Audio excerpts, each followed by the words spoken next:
歡迎大家收睇大型電視連續劇《外來撈屎本地撞》，原文再續，書接上一回。話說撈屎劇組咧就發佈咗個錯漏百出嘅定選單同埋購車合同，俾廣大網友咧就屌到閪咁，即刻就刪除咗段視頻，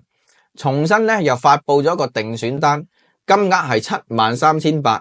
講好咗100萬維修費，點解又會大幅縮水？點解市區有4S店都唔去，山長水遠拖到去花都陳田嗰度整？原因就好簡單，因為 4S 店定選咧，可能個維修費都要幾廿萬。若果保險公司賠唔落嚟，又或者基於輿論壓力，要兌現自己當初嘅承諾，啃咗筆維修費，咁假富婆就賣閪都唔夠保褲浪。貨車司機李總就佢之前嘅不實言論咧，就已經出嚟道歉，說了不實的言論，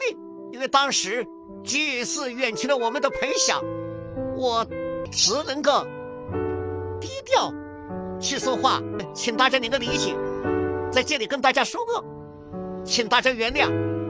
當初佢俾天價維修費嚇窒咗，柒下二下咁樣咧，就應承同佢哋客串演出。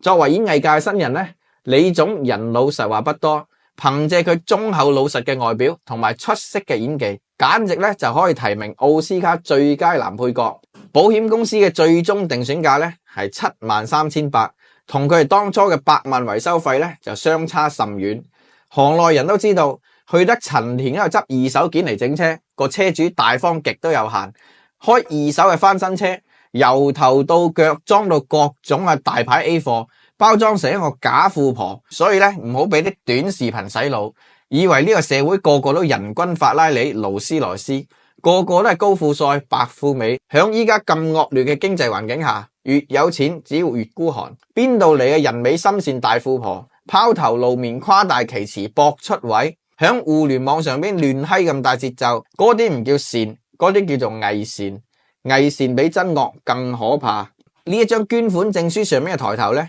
應該改為尊敬的秋根菜冤種粉絲，用呢個抬頭先係啱。既然你預咗使100萬嚟整車，你係捐錢就唔止捐粉絲刷俾你嗰5萬蚊，